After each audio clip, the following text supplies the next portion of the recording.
Novel romantis Ustadz Tampat Itu Suamiku. Episode 07. Kehidupan baru penuh kejutan. Cahaya mentari menyusup masuk ke dalam kamar hotel. Suara kicau burung merdu sahut menyahut menjemput pagi. Ustadz Iqbal tersenyum menyambutku yang baru keluar dari kamar mandi. "Hari ini kita pulang ya," ujarnya dengan senyum. Namun sepertinya Ustadz Iqbal kecewa karena ritual malam pertama kami gagal semalam. "Kok cepat pulangnya? Kupikir bulan madunya sebulan," kataku cemberut. Sementara Ustadz Iqbal tertawa kecil mendengarnya. "Wahai Humairah, kita akan berbulan madu seumur hidup kita, insya Allah," sahut Ustadz Iqbal. Aku merungut mendengarnya. "Kamu ingin jalan-jalan dulu?" tanya Ustadz Iqbal. Aku menggeleng. "Lalu?" tanyanya penasaran, menatap lekat-lekat wajahku, seolah meminta aku untuk segera menjawab tanyanya. Aku menghela nafas panjang, ikut duduk di sofa dengan lelaki berwajah teduh dan bersikap tenang ini. Tidak gerasak gerusuk sepertiku. "Ustadz kecewa karena ritual malam pertama kita gagal," kataku. Lelaki itu tersenyum lembut. "Insya Allah, aku mampu untuk menunggu Humairah siap lahir dan batin. Dan yang terpenting Humairah sudah bisa mencintaiku," kata Ustadz Iqbal.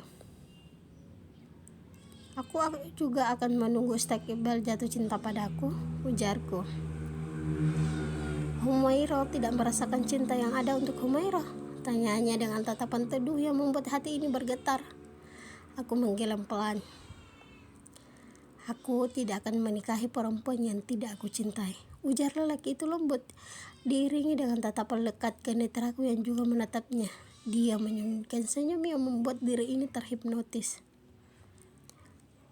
"Sejak kapan?" tanyaku dengan bibir bergetar, sebab aku tahu aku bukanlah sosok yang membuat dia akan jatuh cinta pada pandangan pertama.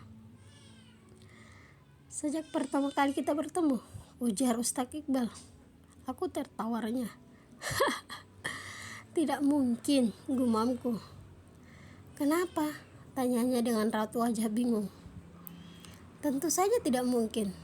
Toh selama ini Ustadz Iqbal menjaga pandangan dan tidak pernah bersikap seolah Ustadz Iqbal suka pada diri yang kotor ini," kataku mulai tertunduk, merasa tidak mampu menjaga diri ini untuk orang yang tepat. Ustadz Iqbal memutar tubuhnya, menghadap ke arahku, sementara dengan pelan dan lembut lelaki itu memutar tubuhku, hingga kami duduk berhadapan di sofa.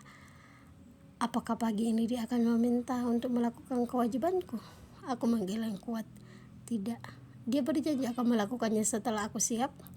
Ustadz Iqbal tertawa kecil, membuatku menatap heran. "Kenapa tertawa?" sungutku. "Kau pasti sedang menepis prasangka burukmu padaku," ujarnya. Aku ikut tertawa mendengarnya. Ustadz Iqbal meraih jemariku, menggenggamnya lembut. Jemarinya yang dingin dan halus membuatku merasa nyaman dan merasa kesejukan yang membuat hati ini bergetar hebat. "Aku bertemu denganmu untuk pertama kalinya saat aku berusia 7 tahun, kata Ustadz Iqbal. "Bohong," gumamku tanpa sadar. Ustadz Iqbal tersenyum, namun wajahnya menyeratkan kesedihan. Apa dia merasa sedih karena aku tidak percaya padanya dan malah menganggapnya berbohong? "Kamu kira Abah dengan ayah dan bunda bersedia jadi besan hanya dalam waktu yang relatif singkat? Belum cukup loh kalian setahun di sini," ujar Ustadz Iqbal yang langsung aku benarkan. Betul sekali ucapan Ustadz Iqbal. Ayah dan bunda tidak akan mudah untuk menyerahkan anak gadis yang dijaganya dengan baik pada lelaki salah dan juga tidak jelas di mata mereka.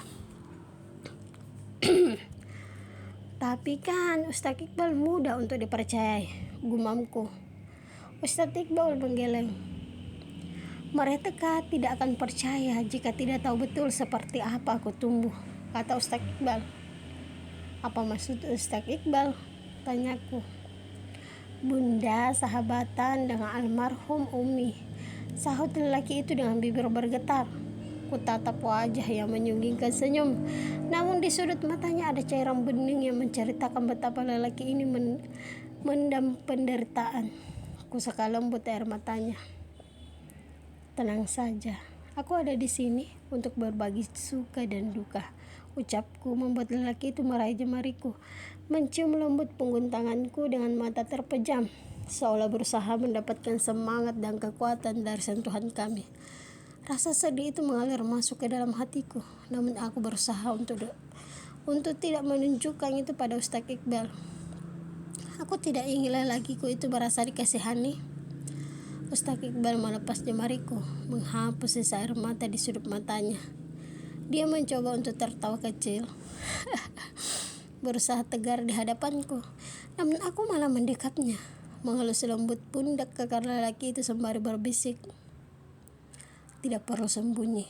Di depanku perlihatkan saja semuanya. Aku istrimu, tempat berbagi suka dan duka. Kataku membuat Ustaz Iqbal mengangguk dan melerai pelukan kami.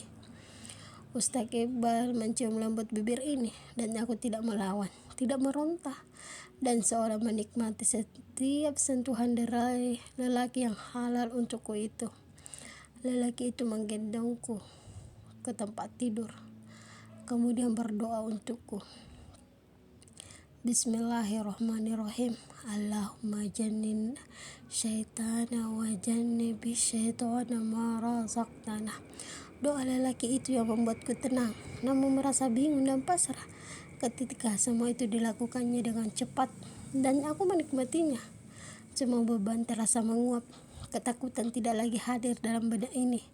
Lelakiku hebat, mampu membuatku melayan tanpa harus takut jatuh. Ritual malam pertama akhirnya berlangsung tanpa aba-aba dan berhasil terlaksana tanpa harus merasa terbebani. Ingin sekali aku protes pada Ustaz Iqbal yang akan menunggu aku siap lahir dan batin, namun sekarang aku menikmatinya. Apakah itu berarti aku sudah siap lahir dan batin? Aku menutupi tubuhku dengan selimut. Aku malu bertemu dengan Ustaz Iqbal setelah ritual pagi pertama kali. Istirahatlah, aku akan mencari makanan kesukaanmu, ujar Ustaz Iqbal yang seketika mencium puncak kepalaku yang tertutupi selimut. Langkah lelaki itu terdengar menjauh. Aku menarik napas lega, membuka perlahan selimut yang menutupi seluruh tubuh ini. Aku mengintip sedikit, Ustaz Iqbal sudah tidak ada. Aku pun membuka selimut, meraih HP di atas nakas dan memeriksa di laman pencarian arti dari doa yang tadi Ustaz Iqbal baca untuk tenangkan hati ini dan menikmati setiap sentuhannya. Dengan menyebut nama Allah, ya Allah, jauhkanlah kami dari gangguan setan, dan jauhkanlah setan dari rezeki yang Engkau anugerahkan kepada kami. Gumamku sembari menepuk jidat. Bodoh, gumamku. Andai aku tahu doa ini pasti kejadiannya tidak akan sama. Mungkin ketakutan itu akan muncul dan ritualnya akan gagal. Sudahlah, tidak perlu disesali. Toh sudah kewajibanku. Cepat atau lambat hal ini pasti akan terjadi. Aku segera bangkit dari tempat tidur. Ada rembesan darah di spray. Pangkal pahaku terasa sakit dan tubuhku pegal. Namun rasa sakitnya tidak se-ekstrem bayanganku dan tidak semengerikan ibu-ibu yang ceritakan itu. Kulawan rasa sakit itu, melangkah tertatih menuju kamar mandi, berendam air hangat hingga tubuh ini terasa lebih baik. Setelahnya aku kembali ke tempat tidur, tertidur pula sehingga azan zuhur berkumandang. Aku yang sedang menata diri menuju kebaikan bangkit dari tempat tidurku untuk melaksanakan sholat, meski rasa ngantuk dan malas menyerangku. Setelah itu aku beranjak ke sofa, di mana tersaji makanan sesuai dengan kata Pak Ustadz, makanan favoritku. Tapi aku tidak menyentuhnya. Aku menunggu suamiku pulang dari masjid, menunaikan sholat duhur secara berjamaah. Tapi apakah aku sanggup bertetapan dengannya, makan bersama, padahal aku malu setengah mati. Aku berpikir keras bagaimana cara untuk menghindari suamiku, cara untuk tidak bertemu sementara waktu ini sampai aku tidak merasa malu. Atau aku pulang saja ke rumah bunda. kabur gitu. Banyak ide yang aku pikirkan, namun seketika ditepis oleh logikaku. Takut orang akan berprasangka buruk pada suamiku atas tingkah lakuku. Dek, jantungku berhenti berdetak. Darahku berhenti mengalir ke seluruh tubuh ini. Aku membeku manakala tangan lembut menggenggam erat jemariku. Tersenyum ke arahku. Sosok yang aku hindari kok bisa tiba-tiba muncul di sampingku? Apakah aku hanya berhalusinasi saja? Kok kaget? Melamun apa sih? Kok kaget gitu? Mana ucapan salamku tadi tidak dijawab? Kata Ustaz Iqbal yang membuat dahiku berkerut. Emang dia memberi salam? Tanya batinku. Namun tikahnya ini seolah mencairkan kecanggunganku setelah ritual malam pertama kami. Ustaz Iqbal menyuapiku seolah mengikis jarak yang aku bentangkan demi bisa menjaga jarak dan tidak malu di depan lelaki hebatku ini. Ustaz, sejak kapan Ustaz jatuh cinta padaku? Tanyaku hati-hati. Saat itu usiaku 7 tahun. Kamu dan bunda datang melayat saat almarhumah Umi meninggal dunia. Kamu selalu berada di sisiku, tenangkanku yang sedang menangis. Bahkan selama bunda di desa, kamu menemaniku tidur, makan dan lain. Saat itu jiwaku terguncang karena kematian Umi. Sedikit tenang dengan hadirmu hingga aku merasa selamanya ingin bersamamu. Tidak hanya di dunia, namun juga akhirat. Karena itu, sejak usiaku 7 tahun, aku sudah melangitkan doa agar bisa menjadi imammu. Kata lelaki itu yang seketika membuat hatiku terasa berdesir hebat. Ada mata menetes di sudut mataku. Ada sosok yang jatuh cinta padaku semanis ini.